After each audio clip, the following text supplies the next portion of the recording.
Bismillahirrahmanirrahim. Assalamualaikum warahmatullahi wabarakatuh. Jadi ucapkan kepada semua pelajar, untuk pertemuan kali ini kita akan belajar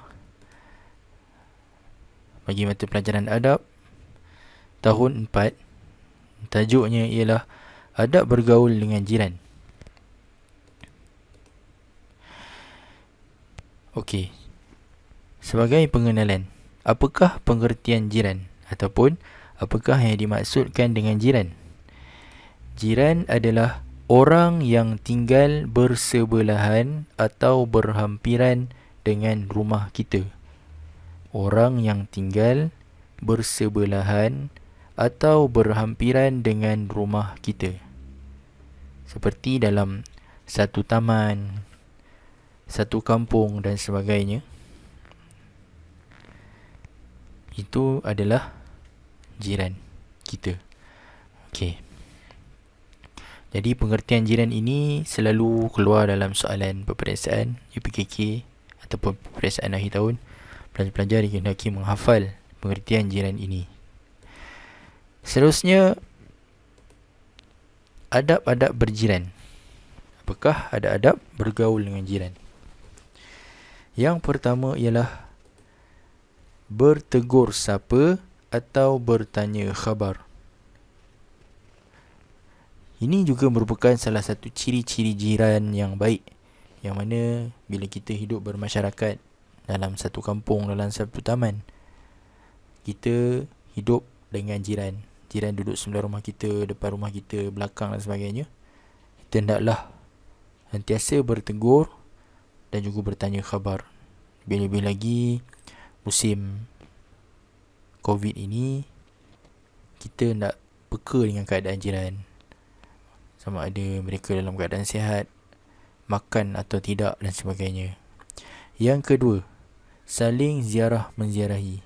Okey. Jiran yang baik juga selalu kita ziarah. Tak semestinya tunggu waktu raya, tapi disebabkan sekarang musim COVID, kita hendaklah mematuhi SOP yang telah ditetapkan oleh pihak kerajaan. Jadi kita hold dulu, kita tangguh dulu untuk ziarah. Okey. Yang ketiga, menghulurkan bantuan jika memerlukan. Jika jiran kita berada dalam keadaan terdesak untuk meminta pertolongan, apa-apa jua pertolongan, tak kisahlah jiran dalam keadaan sakit ataupun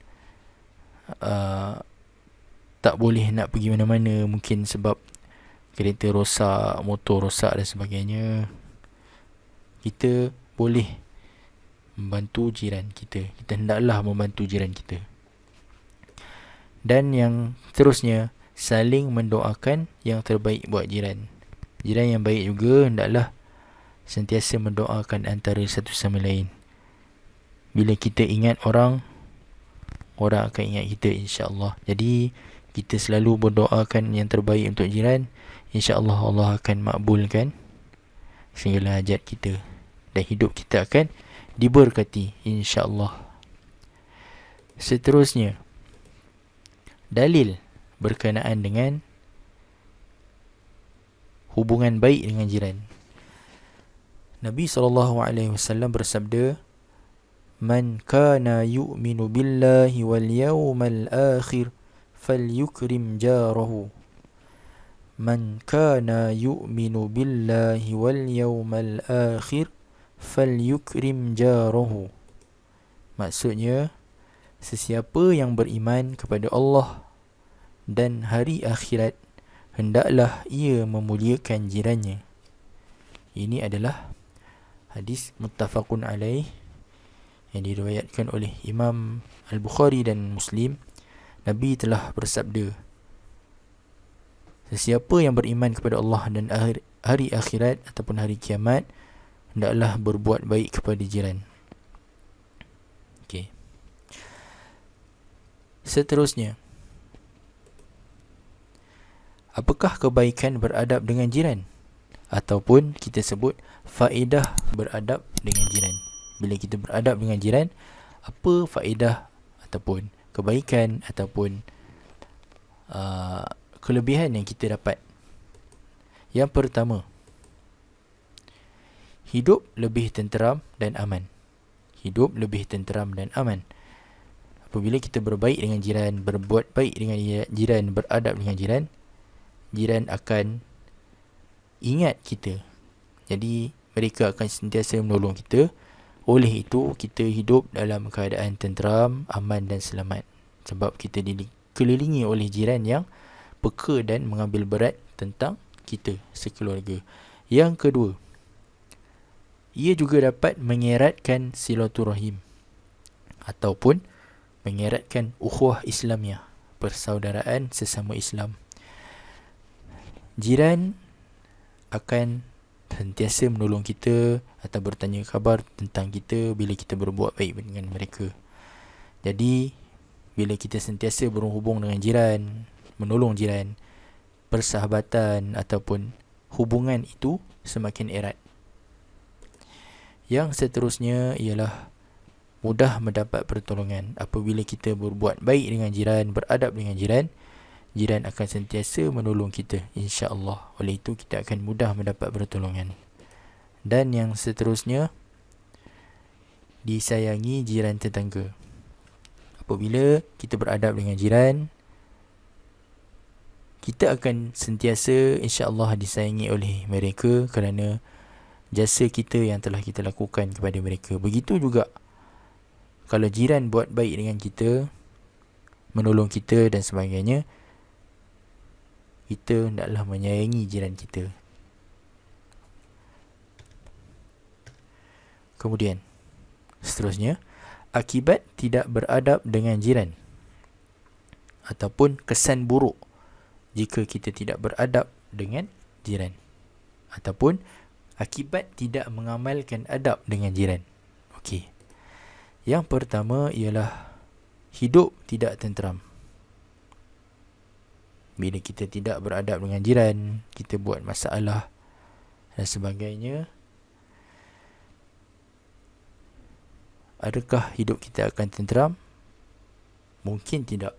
Kita tidak akan berasa tenang sebab kita tidak buat baik dengan orang.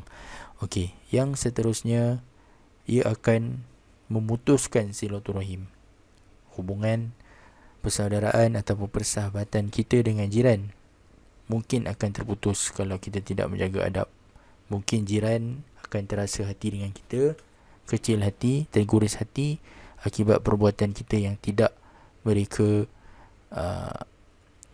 redai ataupun senangi. Seterusnya, sukar mendapat pertolongan. Jika kita tidak berjaga adab dengan jiran, kita tidak mengamalkan adab dengan jiran, sukar untuk kita dapat pertolongan daripada jiran. Dan yang terakhir ialah tidak disayangi jiran tetangga. Maknanya jiran tidak akan menyayangi kita kalau kita tidak beradab dengan mereka. Itulah. Dan seterusnya ialah perkara yang perlu dihindari ketika bergaul dengan jiran ataupun perkara-perkara buruk yang kita perlu elakkan ketika bergaul ataupun berkomunikasi dengan jiran. Yang pertama, membuat bising atau mengganggu ketenteraman. Sebagai contoh, pada waktu malam, jam 10 dan sebagainya, kita membuat bising di rumah, di halaman rumah. Pada waktu itu jiran-jiran sudah nak tidur, sudah nak masuk tidur, dan itu akan mengganggu ketenteraman mereka. Jadi hendaklah mengelakkan daripada melakukan perkara tersebut. Yang seterusnya ialah menunjuk-nunjuk dan sombong. Kita tidak boleh menunjuk-nunjuk harta kita, barang-barang kita dengan bermegah-megah kepada jiran serta bersifat sombong. Boleh jadi kita mampu tapi jiran belum mampu. Kita bersyukur dengan apa yang kita ada dan kita naklah sama-sama menolong jiran. Yang ketiga, merosakkan harta benda jiran adalah perkara yang tidak boleh kita lakukan, iaitu merosakkan harta benda jiran. Dan yang terakhir ialah membuang sampah di halaman rumah jiran. Ini akan menimbulkan pergaduhan kerana saya percaya setiap rumah ada tong sampah sendiri. Jadi kita naklah membuang dalam tong sampah yang menjadi hak milik kita. Janganlah kita membuang sampah di halaman rumah jiran. Jadi itu saja daripada saya. Sekian. Terima kasih. Wallahu a'lam. Assalamualaikum warahmatullahi wabarakatuh.